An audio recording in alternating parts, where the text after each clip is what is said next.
Donc, merci d'être là. L'événement d'aujourd'hui fait partie des Dialogues pour la biodiversité. Les Dialogues pour la biodiversité, c'est une série d'événements réunissant la société civile pour encourager des engagements ambitieux au niveau de la protection de la biodiversité. Aujourd'hui, évidemment, bien qu'on est en ligne, la plupart des panélistes sont sur différents territoires traditionnels autochtones, donc on devrait juste prendre le temps de reconnaître cela. Aujourd'hui, en fait, le panel va être intéressant. Dans le fond, nous, on revient du congrès de l'UICN. Je sais, Émilie aussi, tu étais présente. Le congrès de l'UICN qui a lieu aux 4 ans, qui est un grand congrès là, où l'Union pour la conservation de la nature se réunit pour décider du plan stratégique des prochaines années. Puis dans le cadre de ce congrès-là, on a beaucoup entendu justement les acteurs économiques et les acteurs de la conservation dire qu'ils devaient travailler de plus en plus ensemble pour s'assurer évidemment là, que les objectifs économiques et les objectifs de conservation soient justement alliés et alignés en fait.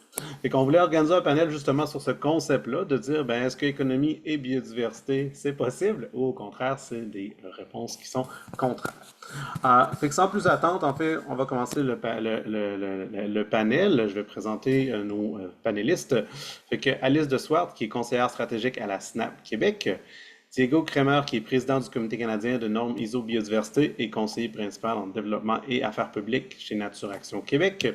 Émilie Lebeuse, qui est conseillère principale mobilisation, finances durables et biodiversité chez Finance Montréal. Et Julie Lafortune, qui est directrice exécutive du CRAB, c'est-à-dire le Centre de recherche appliquée sur la biodiversité et les écosystèmes. Ben, merci à vous quatre, premièrement, de prendre le temps aujourd'hui de discuter de cette grosse question qu'on n'aurait évidemment pas le temps de régler en 1 heure, mais quand même, ce serait intéressant de voir un peu les différentes bribes qui ressortent aujourd'hui.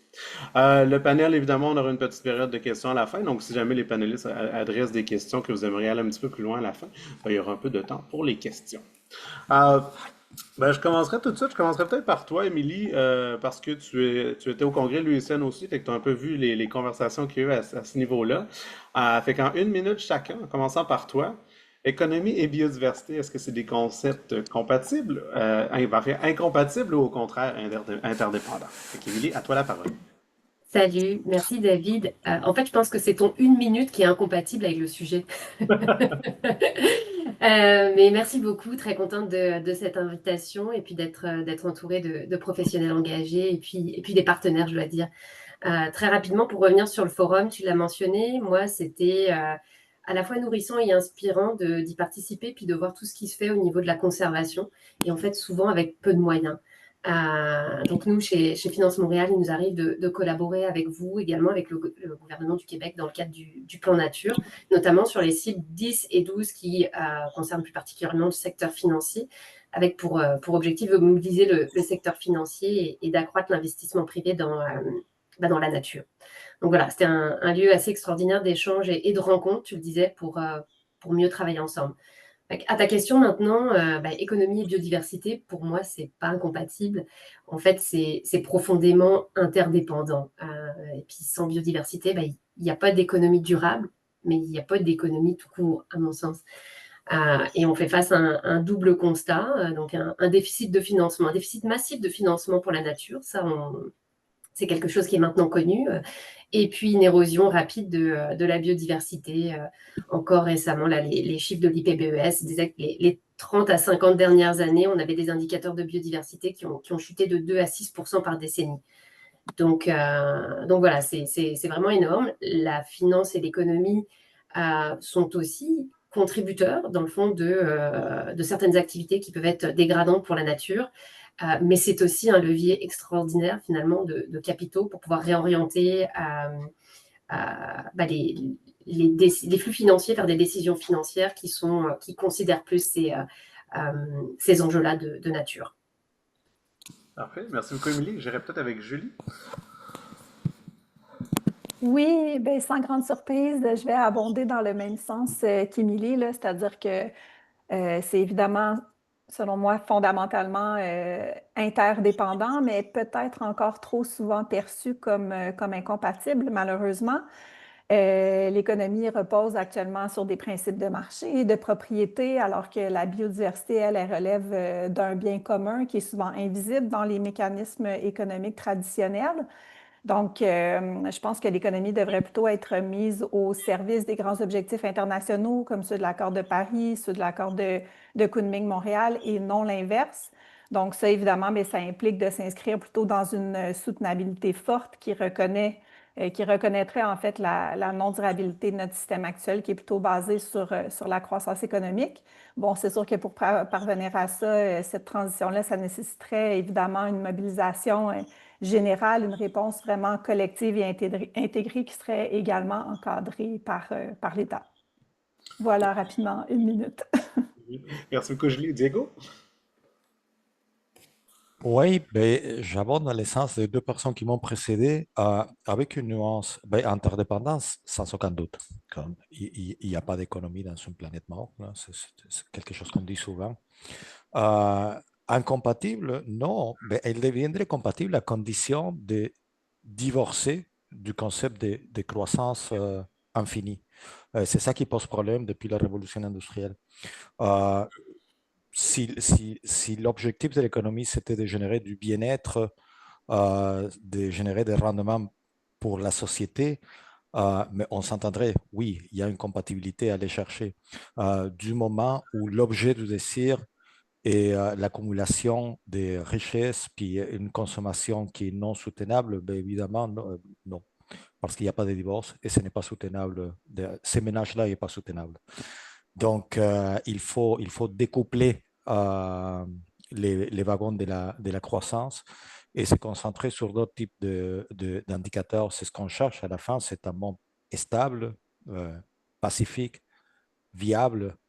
On est tous épargnants pour nos retraites, etc. Et c'est ce qu'on veut, c'est une retraite paisible. Puis il n'y a pas de retraite paisible dans un monde qui s'effondre. Donc, l'économie doit avoir des objectifs qui sont foncièrement différents de ce qu'on a connu depuis la révolution industrielle. Merci, Diego. Et Alice, pour conclure. Oui, bonjour tout le monde. Merci beaucoup pour cette opportunité d'échanger sur ces sujets. Bon, Diego a piqué pas mal de mon pitch, mais du coup, je vais essayer d'aller un peu plus loin. Sur la question de l'interdépendance, on a tous nommé le fait que l'économie était dépendante de la biodiversité, la moitié du produit intérieur brut mondial qui dépend directement de la nature. On n'a pas nommé le fait que la biodiversité n'avait pas forcément besoin de l'économie. Et en fait, c'est plus en raison de l'état dans lequel elle est aujourd'hui qu'on a besoin de mobiliser des flux financiers effectivement pour financer les efforts de conservation. Mais à l'origine, la nature se portait très bien sans forcément qu'on vienne jouer dedans avec notre loi de la maison, hein, puisque c'est ça la définition originelle de l'économie. Je voudrais juste partager, concernant la mobilisation des flux financiers, un point qui est important pour nous à la SNAP, c'est de souligner que oui, il faut mobiliser des flux financiers pour la conservation, mais assurons-nous de ne pas brasser de l'argent pour brasser de l'argent et de faire circuler des capitaux dans certaines directions, mais de aussi les investir aux bons endroits, sur le terrain, auprès des organismes et des individus qui sont vraiment dans l'action, et puis sans forcément attendre un retour sur investissement autre que celui de notre santé collective et de notre bien-être. Et puis rapidement, sur la question de la compatibilité ou l'incompatibilité, nous, à la SNAP, on est convaincus qu'une économie basée sur la croissance, elle n'est matériellement pas compatible avec le maintien de la biodiversité.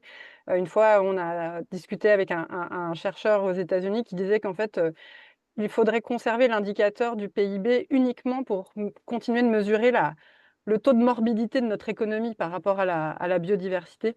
Et donc, d'un point de vue matériel, une économie compatible avec la biodiversité, c'est une économie stationnaire et qui est stabilisée, qui respecte, qui tient dans les limites planétaires.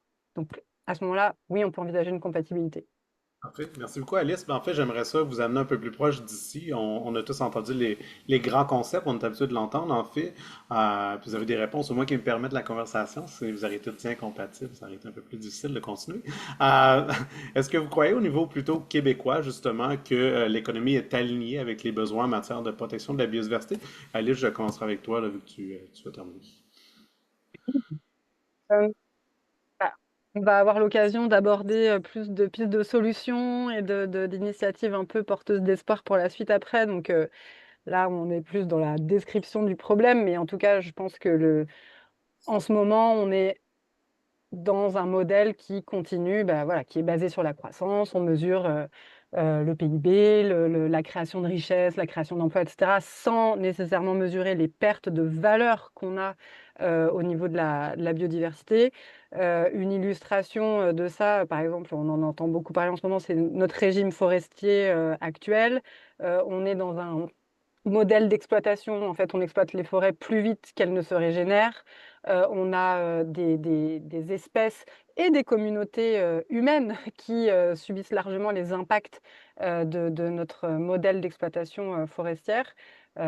Évidemment, on pense au caribou, qui est le canari dans la mine et qui est un indicateur vraiment de la mauvaise santé de nos forêts. Donc, c'est une illustration. Puis, je sais que mes collègues aujourd'hui en ont d'autres. Puis après, on parlera de choses plus positives. Merci beaucoup, Alice. J'irai peut-être avec toi, Julie, est-ce que c'est le même son de cloche de ton côté? Ben, moi, j'amènerais plutôt le regard, ben, je donnerais l'exemple, pardon, du secteur agricole.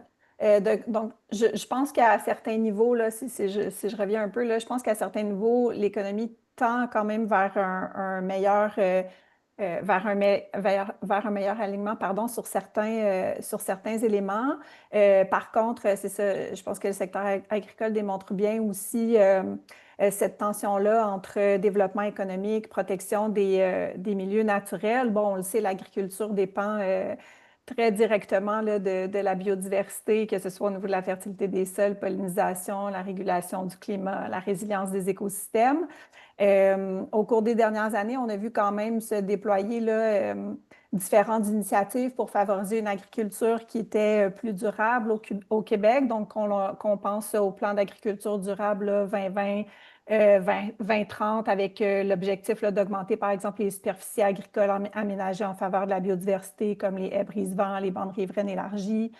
Qu'on pense au programme ALUS aussi qui existe depuis bientôt 10 ans aussi au Québec, là, qui permet de soutenir des pratiques là, de solutions fondées sur la nature ou encore, par exemple, aux laboratoires vivants là, qui sont financés dans le cadre de l'agriculture et agroalimentaire Canada. Donc, on voit là, quand même que le secteur agricole innove, saisit de plus en plus des occasions d'essayer de concilier à la fois production et conservation.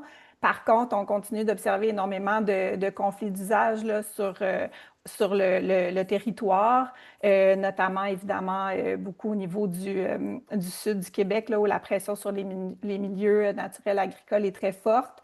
On voit vraiment la nécessité de renforcer là aussi, tu sais, je parlais du PAD, du plan d'agriculture durable tout à l'heure, mais c'est évidemment insuffisant là, par rapport à tout ce qui est nécessaire en termes de mesures d'accompagnement, d'investissement pour que ce soit vraiment à la hauteur des défis qui sont rencontrés dans ce secteur-là. Puis je pense aussi que on doit voir là, la nécessité d'avoir une approche agro-environnementale qui est davantage concertée, là, puis qui reconnaît vraiment la biodiversité comme un vecteur stratégique pour protéger l'agriculture elle-même. Donc, ça prend vraiment une meilleure cohérence au niveau, par exemple, des politiques publiques, des actions environnementales en matière de prospérité économique, de protection de l'environnement, de l'aménagement du territoire. Donc, on l'a vu dernièrement avec différents projets de loi, notamment, et tout ça. Donc, je pense qu'il y a un meilleur arrimage qui est nécessaire au niveau gouvernemental et économique de façon plus globale. Merci beaucoup. Tu as mentionné la perte des milieux humides dans le sud du Québec, évidemment, qui est un enjeu critique parce qu'on sait que le territoire est utilisé en majorité, donc on a de la pression, évidemment, qui vient un peu partout. Je rebondirais peut-être avec toi, Diego, justement. Je sais que c'est un sujet qui t'intéresse particulièrement avec ton rôle et le rôle avec l'Arnon Miso. Est-ce que tu voudrais nous parler un peu, justement, de toi, de ce que tu fais au niveau de l'économie québécoise? Est-ce que c'est aligné avec les besoins en termes de protection de la biodiversité? Ben, on revient un peu à la première question. Non, on voudrait qu'elle le soit, mais on n'a pas toutes les outils. Puis quand on a les outils, parfois on s'en sort pas ou on perçoit le risque comme étant trop élevé. Je vais donner deux exemples. Blainville, avec Stavlex, les citoyennes, l'opposition du gouvernement, ces bras de fer ben, que la ville de Blainville a un peu perdu. Longueuil, avec les efforts pour appliquer le règlement de contrôle intérimaire, mettre le milieu naturel sous protection, et maintenant elle fait face à des poursuites pour expropriation déguisée, etc. Donc, c'est une affaire risquée de sauver les milieux naturels. C'est risqué financièrement, juridiquement, donc ça prend du courage. On a essayé de se donner les outils, mais on ne les a pas déployés à grande échelle. Même chose pour les stratégies d'économie circulaire. Il y a une énorme masse de connaissances au niveau de l'économie circulaire dans les universités québécoises. Il y a beaucoup de recherches qui ont été produites pour les ministères, pour le gouvernement, mais nos dépotoirs continuent de se remplir à un rythme accéléré.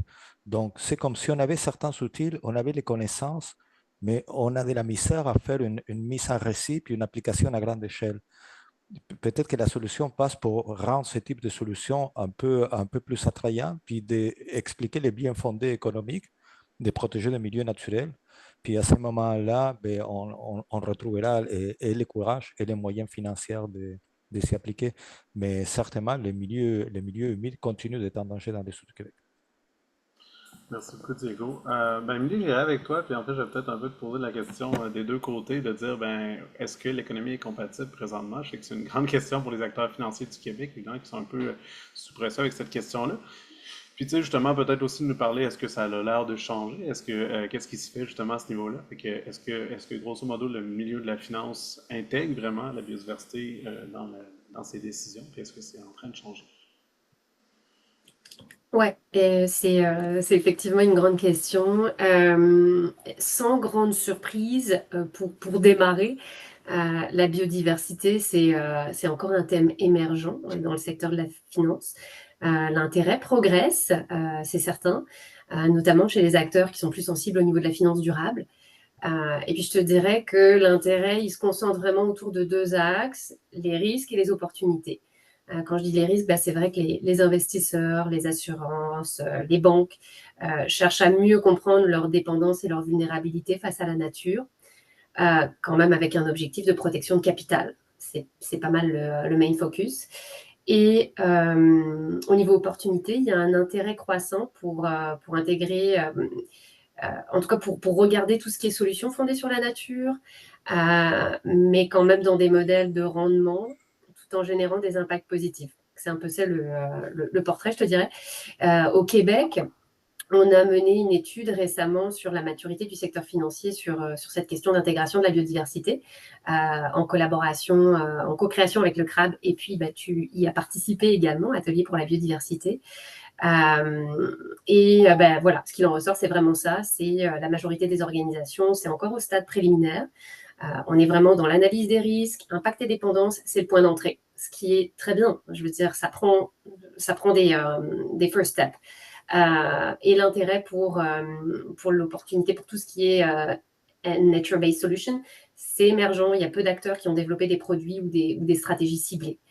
Dans les obstacles qu'on a pu identifier, les freins, c'est qu'on a encore, on l'a dit, une vision avec le système économique actuel et la finance, elle est reliée. Hein, c'est son bras droit ou son bras gauche. Donc, c'est quand même une vision court-termiste, alors que tout ce qui est nature-based solutions, ça nécessite une approche plus long terme. On a observé aussi un manque de connaissances à tous les niveaux, entre autres aussi sur les produits financiers liés à la nature, puis les mécanismes. Après, on a pu voir aussi tout ce qui est, on a des barrières opérationnelles, on n'a pas de méthodologie qui est claire, on a des organisations qui manquent de ressources ou de personnel formé, les cadres ne sont pas toujours aussi évidents. Et on en revient, ça c'est ce qui était mentionné un peu plus tôt aussi, mais on est encore dans le paradigme de démontrer la matérialité financière et la perception d'un manque d'intérêt client. Donc, voilà. Et les constats qu'on a pu observer au Québec ne sont pas différents. Il y a une étude qui avait été faite par le Responsible Investor un peu plus tôt cette année, là, en 2025, je pense que c'était en juin. Et donc, ça rejoint ça, un manque de données fiables et comparables, intégration faite dans la gouvernance et des cadres réglementaires flous. Voilà. On a des leviers, par contre. Il y a des choses qui se font. Il y a le cadre de la TNFD, Diego qui travaille sur... à la fois, il y a des indicateurs de biodiversité, maintenant la norme ISO, il y a vraiment des choses qui sont vraiment très intéressantes qui se font. En Europe, il y a aussi une feuille de route pour structurer un marché volontaire de crédit biodiversité d'ici 2027. Alors, on peut se poser des questions, mais c'est très intéressant à observer puis regarder ce qui se passe. Donc voilà, si je résume ça, il n'y a pas réellement d'intégration de la biodiversité dans les décisions d'investissement. En tout cas, pas de façon systémique, pas pensée de façon structurelle. Mais il y a une porte à l'échange qui est ouverte et il faut clairement continuer à travailler ensemble pour arriver à passer de la sensibilisation à l'action concrète. L'enjeu, c'est de créer des conditions, alors des normes, des données, des compétences, des incitatifs pour que justement la biodiversité, ça devienne un critère structurant dans les décisions financières au même titre que le climat. Donc ça résumerait mon point pour la finance. Parfait, merci beaucoup, Émilie. En fait, tu étais là, on a fait un événement il y a quelques semaines, justement, économie et biodiversité. C'est vraiment des thèmes qui ressortent beaucoup, justement, la capacité. Les gens ne savent pas comment le faire, fait que même s'ils voudraient, ils ne sont pas nécessairement équipés pour le faire. Les outils sont là, mais pas encore maîtrisés. Fait que c'est intéressant de voir que oui, au niveau finance, mais même au niveau plus large économique, il y a encore justement un peu un tâté de dire, ben oui, on veut peut-être faire quelque chose, mais on n'est pas encore tout à fait prêt pour le faire, puis on n'a pas encore la capacité pour le faire. C'est intéressant de voir que c'est la même chose au niveau de la finance. Diego, je rebondirai avec toi parce que justement, tu as travaillé là, au cours des, je pense, deux dernières années, si pas, sinon pas plus, justement, sur le comité de la norme ISO biodiversité, justement pour un peu comprendre qu'est-ce qui peut être fait en termes d'alignement de l'économie et de la biodiversité. Si tu veux me parler, je sais qu'il y a deux normes qui sont sorties cette semaine et la semaine dernière, si je ne me trompe pas. Pourquoi est-ce que tu penses justement que les normes ISO et la normalisation peuvent justement aider à aligner économie et biodiversité? Et tu as bien dit, ça peut aider, ça ne change pas complètement les mots, mais c'est un point d'appui qui peut être important et qui peut apporter certains avantages aussi. Je m'explique. D'abord, ça fait 4 ans que les travaux du comité technique Pro 3 ont commencé. C'est un peu avant la COP 15 à Montréal. On était dans cette mouvance-là. Il y a une quarantaine de pays qui participent activement. Toi-même, David, tu participes maintenant à la norme. Puis je trouve que quand même, il y a une masse critique de gens dans les milieux de l'environnement et de la finance au Québec qui sont allés vers le processus de normalisation assez tôt, là, depuis 2021, vers la TNFD, vers les SBTI, vers les processus de normalisation. Puis je trouve ça salutaire d'une certaine façon. On s'intéresse à ce qui s'en vient, puis on essaye de les façonner un peu pour les comprendre, mais éventuellement pour l'appliquer. Et cette semaine, on a une opportunité de l'appliquer. On a travaillé 4 ans dans un processus de normalisation. Pour ceux qui ne connaissent pas l'ISO, c'est une organisation internationale qui produit des normes depuis un peu après la Deuxième Guerre mondiale. C'est un peu une institution calquée sur le modèle onusien. C'est un pays en vote, mais il y a des groupes d'experts qui participent. Ici au Canada, on a notre groupe d'experts. Et nous avons intervenu dans la publication de ces deux normes-là. La première, c'est une norme pour les organisations. Puis Émilie disait, il y a un problème d'intégration de la biodiversité au niveau des organisations. Je pense qu'Émilie parlait surtout des institutions financières. C'est vrai, quand on a fait des recherches un peu pour voir c'était quoi la compréhension ou la prise en compte de la biodiversité dans les institutions financières au Québec, il y en avait très peu. En 2021, 2022, il n'y avait pas de biologistes qui travaillaient, par exemple, dans des équipes d'évaluation des risques d'investissement. On a trouvé quelques-uns dans les équipes ESG, etc. Mais c'est en train de changer pour le mieux. Cette compréhension-là évolue. Puis la norme ISO, la première qui est pour les organisations, c'est une porte d'entrée facile, formidable, qui va être promue par le Bureau de normalisation du Québec, par le Conseil canadien des normes. C'est une norme relativement simple en complexité, en longueur, mais qui demande quelque chose qui est très simple. Si vous allez penser à la biodiversité comme vous allez penser à vos émissions de gaz à effet de serre, dans tous les niveaux de gouvernance, vous allez vous donner un plan. D'abord, vous allez comprendre si vous avez un impact sur la biodiversité et lesquels vous allez identifier. Et toutes vos décisions au niveau de la gouvernance, du conseil d'administration jusqu'au gestionnaire intermédiaire, mais la biodiversité va revenir à chaque fois dans la prise de décision. Ça va être une information qui va être considérée. Et vous allez développer des indicateurs pour vérifier que vous savez considérer votre impact sur la biodiversité et vos dépendances, on parle de double matérialité, à chaque étape. C'est un peu calqué, et ça c'est une bonne chose, sur l'approche LEAP de la TNFD. C'est une des premières choses que la TNFD a publié, septembre 2024. Et on a travaillé avec la TNFD pour la norme ISO. C'est une très bonne chose, on veut harmoniser tout ça. Donc voilà pour la première norme, c'est une belle porte d'entrée pour les organisations. Ça s'applique au-delà des institutions financières, ça s'applique aux PME, ça peut s'appliquer aux sociétés parétatiques, ça peut s'appliquer à l'État lui-même.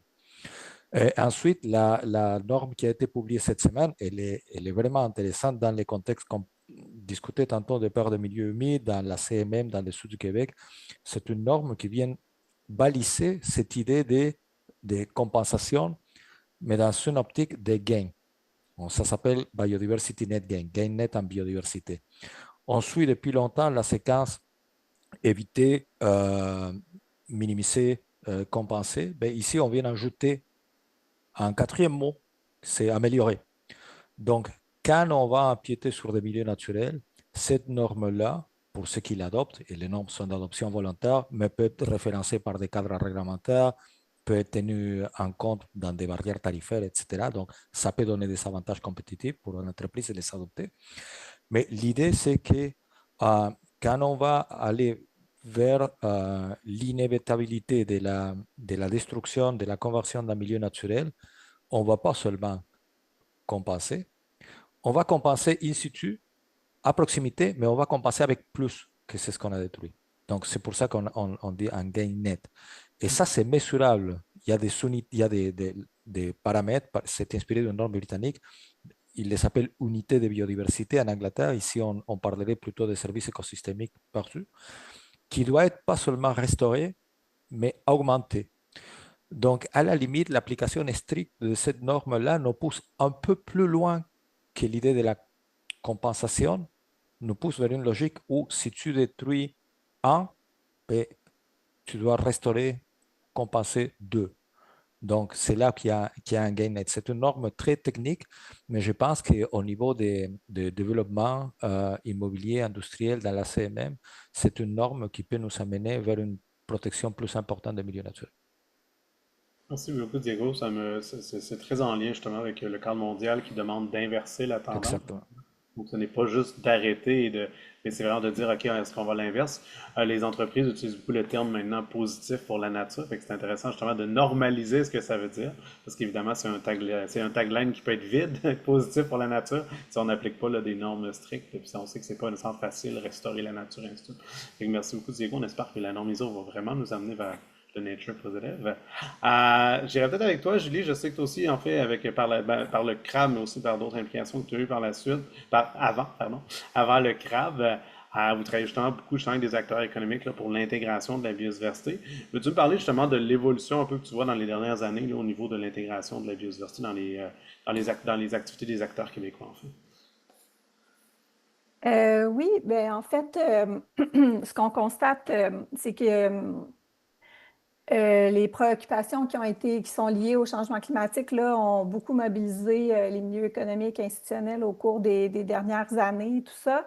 Par contre, ça a quand même ouvert la voie là, à une certaine prise de conscience au niveau des enjeux liés à la biodiversité et à l'intégration là, de ces éléments-là plus spécifiquement. Euh, Nous, dans nos travaux sur le terrain, on collabore avec une diversité d'acteurs. Bon, le centre a été lancé là, il y a quand même un peu moins de 2 ans, là, donc les travaux sont quand même encore assez émergents, mais tu sais, on collabore, bon, Émilie le mentionnait tout à l'heure, on collabore avec le secteur financier, avec le secteur municipal et d'autres organisations. On observe, je pense, un intérêt quand même croissant là, de réfléchir du moins à la façon de mieux intégrer ces enjeux-là dans leurs actions. Par contre, je pense que les moyens, les leviers varient pour chacun. Si je peux donner quelques exemples là, de projets sur lesquels on travaille, auxquels on réfléchit actuellement, par exemple au niveau du secteur financier en complément de ce qu'Émilie a déjà présenté. Là, on travaille par exemple à réfléchir au niveau du financement municipal, donc sur le principe des obligations vertes, mais davantage axées sur la biodiversité pour pouvoir mobiliser à la fois les investisseurs et ce secteur-là.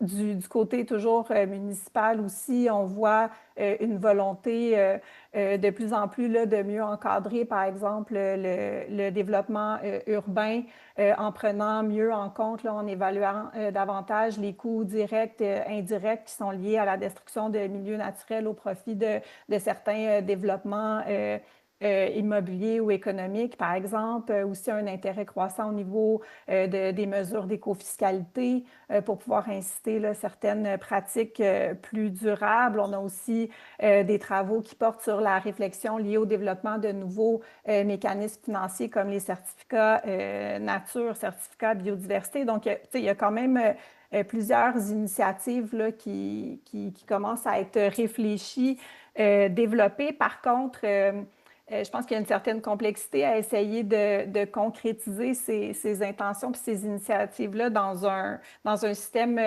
économique qui est encore largement orienté vers la croissance, là, comme on le mentionnait tout à l'heure, là, plutôt que justement vers la durabilité, la résilience, le bien-être collectif de façon plus générale. Donc, on voit cette nécessité-là, là, donc de travailler donc à vraiment mieux connaître les indicateurs qui nous sont nécessaires, à identifier aussi les priorités d'action, les tendances, non seulement au niveau climatique, mais aussi au niveau de la biodiversité pour vraiment pouvoir venir faire mieux planifier et mieux encadrer, je dirais, là, les différentes actions et les mesures qu'on souhaite déployer sur le terrain. Donc, je pense qu'il y a vraiment un besoin de venir à la fois utiliser les données sur la biodiversité couplées à celles sur le climat pour venir, comme je le disais, là, c'est ça, alimenter donc de manière plus fiable les prises de décision, aider à orienter les financements publics et privés, puis vraiment cibler les stratégies qui seraient les plus efficaces, là. Donc, c'est ça à quoi on essaie de s'atteler aussi de façon plus générale, là. C'est ça, avec des acteurs qui, je pense, sont mobilisés, mais qui, comme le mentionnait Émilie tout à l'heure, là, ont besoin aussi de renforcement de capacité, de moyens et d'un cadre de façon plus large là, qui est bien défini et arrimé avec nos réelles intentions et nos réels objectifs. Parfait. Merci beaucoup. J'ose lire dans vos messages que ça l'avance, mais pas assez vite. Fait que c'est ça, vraiment de voir le développement des normes et tout, c'est positif. Mais encore un peu ce discours-là d'OK, mais on doit travailler sur le climat, mais la biodiversité, on n'est pas encore rendu là. On est encore un peu dans cette logique-là de c'est un deuxième sujet. L'année passée, l'EBS a publié un rapport. L'EBS, pour ceux qui ne connaissent pas l'EBS, c'est une entité qui ressemble au GIEC, en fait, a publié un rapport justement de dire qu'il faut commencer à voir ces sujets-là comme un système si on veut atteindre là, cette vision future-là de 2050 de vivre en harmonie avec la nature, si je vole le tagline de la COP 15. Puis ça devrait, par contre, voir tout ça, ça va demander des changements transformateurs, entre autres du système économique. Alice, j'aimerais ça t'entendre justement sur ce sujet-là. Je sais que la SNAP parle beaucoup justement des changements transformateurs et des causes sous-jacentes. Puis veux-tu aussi nous dire, est-ce que tu vois ce sujet-là un peu s'ancrer au niveau du Québec? Est-ce que ça se concrétise? Oui, bah, donc je propose de faire un petit détour vous partager quelques faits saillants de l'IPBES, donc comme tu as dit, David, qui est un peu le GIEC de la biodiversité, qui en fait, dans ses plus récentes conclusions, nous dit que pour agir efficacement contre l'effondrement de la biodiversité, il ne faut pas seulement s'attaquer à ses causes directes comme pollution, perte d'habitat, changement climatique, etc., mais aller jouer vraiment aussi sur les causes indirectes et les causes sous-jacentes. Donc, je vous cite les causes sous-jacentes identifiées par cette plateforme scientifique internationale. La première, c'est la déconnexion et la domination de la nature et des peuples. La deuxième, c'est la concentration des richesses et du pouvoir.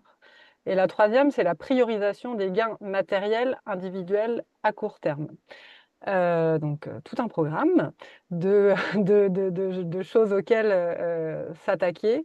Euh, Donc, bon, on a été plusieurs à le mentionner. Je m'en réjouis d'ailleurs de voir qu'il n'y a pas juste les organisations environnementales qui posent ces constats sur le modèle dominant axé sur la croissance, etc. Mais donc, clairement, pour revenir au Québec, on a été plusieurs à le dire, on est encore dans ce modèle-là. On peut à nouveau penser par exemple au projet d'agrandissement du port à contre-cœur. Ou alors, nous, la SNAP, on parle beaucoup effectivement des impacts sur le chevalier cuivré, qui est une espèce unique au monde. On est en plein dans son habitat. Ce projet aura des conséquences absolument dramatiques sur cette espèce-là.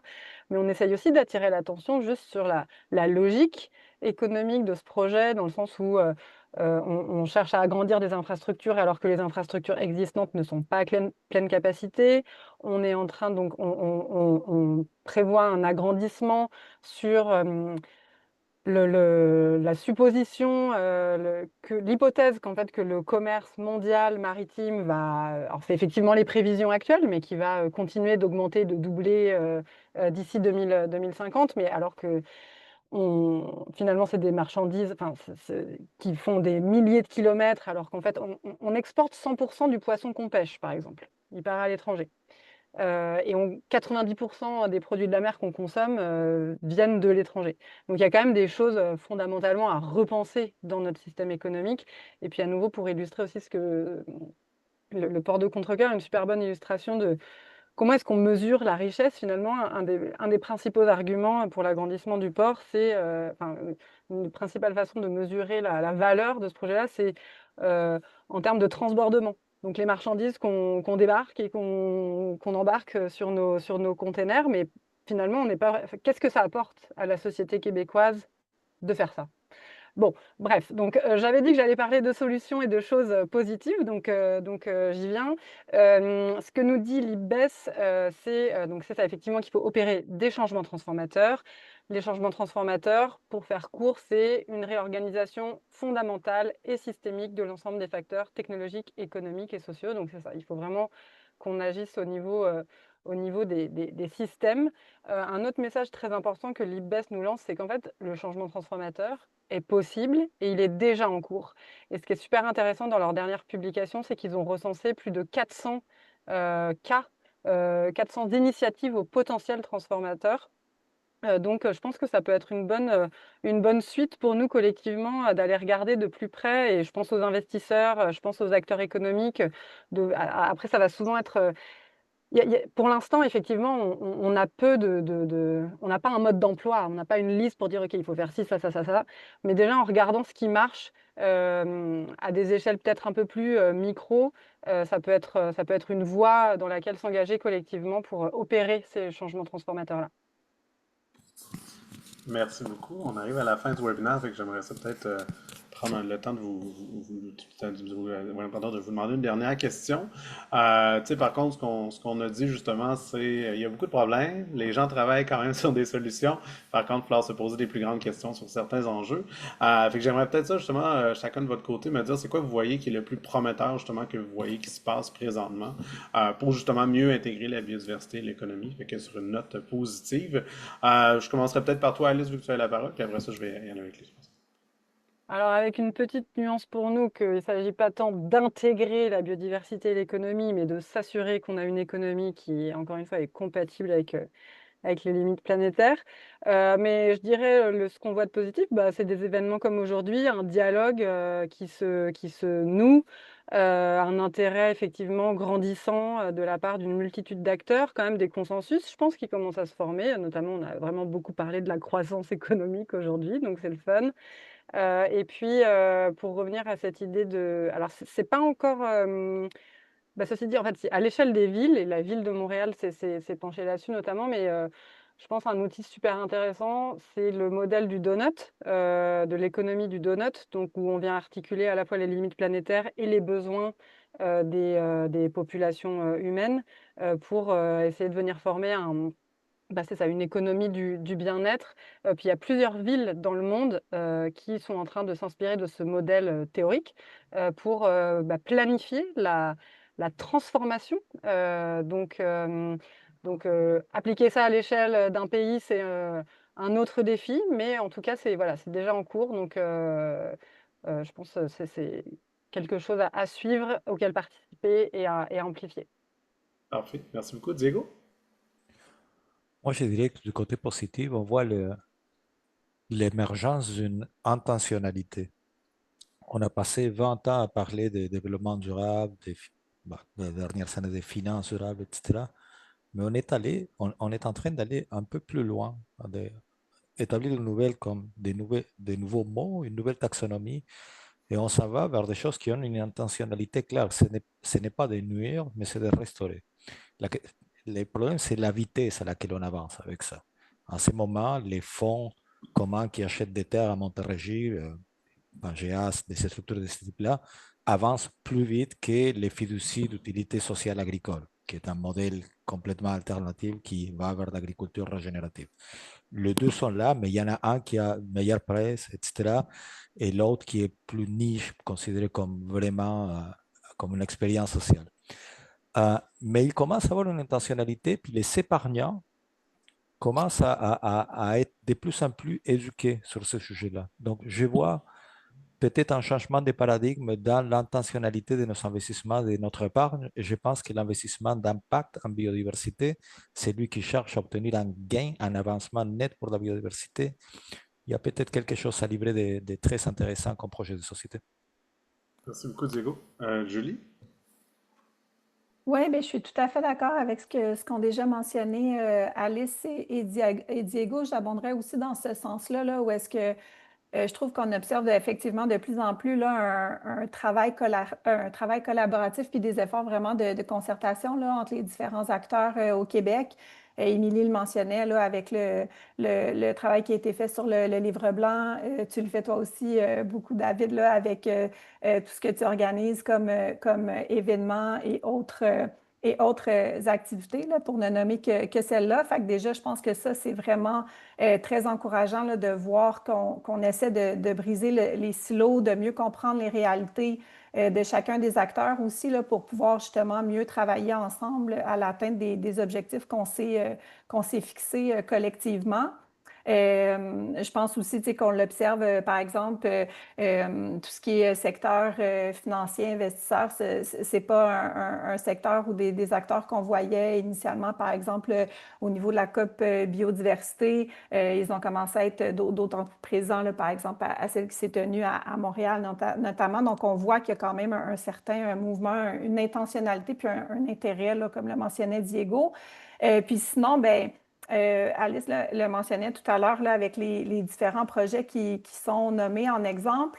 Moi, je mettrais aussi l'emphase sur ça, oui, sur cette importance de mettre en place des initiatives, même si c'est parfois à une échelle plus restreinte, plus locale, des projets pilotes, tester des choses, ne pas attendre d'avoir le cadre optimal ou toutes les données nécessaires, mais vraiment d'essayer de mettre en place, de tester des choses pour pouvoir ensuite de ça bien, capitaliser sur les connaissances qu'on va chercher là-dessus, puis de prôner aussi un peu par l'exemple en montrant que ce que l'on clame se peut aussi dans le concret là, et la mise en œuvre sur le terrain. Donc là aussi, je pense que ça peut être très, très porteur pour la suite des choses. Merci beaucoup, Julie. Émilie? Merci. Ben, je rejoindrai vraiment tout ce qui a été dit précédemment. Ce que je trouve bien dans la situation actuelle, c'est que les causes, les constats, ben, ils sont établis. Fait que c'est pas le fun, c'est pas très beau à regarder, mais voilà, c'est connu, c'est établi, c'est basé sur la science, et c'est pour moi comme le point de départ de la mise en action. Donc on a aussi des pistes de solutions qui font quand même consensus. On a parlé du renforcement de capacité. Ça, c'est pas mal à tous les niveaux. C'est clair que dans le secteur financier, c'est nécessaire, tant en termes de risque d'opportunité, mais aussi de penser à des structures de projets attractifs, puis de développer un langage commun. Le deuxième élément, et là je rejoins le point de Julie, c'est vraiment la coopération. On coopère avec Finance Montréal, on coopère avec le CRAB, mais aussi avec CDC Biodiversité en Europe. On a également lancé un partenariat avec Nature Investment Hub au Canada pour avoir un regard pan-canadien. Donc, c'est de regarder ce qui se fait de mieux, de s'aligner pour aussi pas dédoubler le travail, voir comment est-ce qu'on peut coopérer ensemble. Ça, c'est vraiment super important. Et d'aller ensuite voir à multiplier des projets pilotes. Là, c'est vraiment le point de Julie, c'est des projets pilotes multi-acteurs. Pour ce qui est de la finance, autour des mécanismes de financement, ça peut être très intéressant, la finance mixte, d'arriver à démontrer la faisabilité pour attirer les capitaux privés. Je pense que c'est des pistes qui sont vraiment très intéressantes et il y a un intérêt à aller de l'avant. Merci beaucoup. Pour conclure, je vais peut-être vous revenir sur le congrès de l'UICN, justement, parce que vous avez mentionné plusieurs trucs importants, évidemment, mais l'aspect collaboration, l'aspect économie positive, puis l'aspect changement transformateur. L'UICN n'était pas nécessairement une entité connue pour ses prises de position sur, justement, l'économie, parce que c'est une entité qui s'occupe de la conservation. Et de plus en plus, on voit les entités comme l'UICN ou comme la COP Biodiversité, justement, dire bon, on ne peut pas faire de la conservation sans considérer les réalités économiques qui nous entourent, puis sans amener ce changement transformateur-là qui va vraiment permettre de bien protéger la biodiversité. Fait que c'est le fun de voir qu'à tous les échelles, évidemment, on s'en va vers cette direction-là. Comme Diego disait, là, c'est discours un peu différent du développement durable, mais vraiment de dire, OK, mais comment est-ce qu'on amène ce changement-là qui va vraiment permettre d'avoir des économies qui sont compatibles avec là, la réalité de la planète. Fait que je vais vous dire merci à vous. On va laisser évidemment pour le Q&A, mais vu que je vais couper l'enregistrement, je vais vous dire merci tout de suite à vous quatre et merci évidemment aux participants, que ce soit Jean nous. Je stoppe l'enregistrement et on pourra prendre une ou deux questions avant la fin. Merci beaucoup.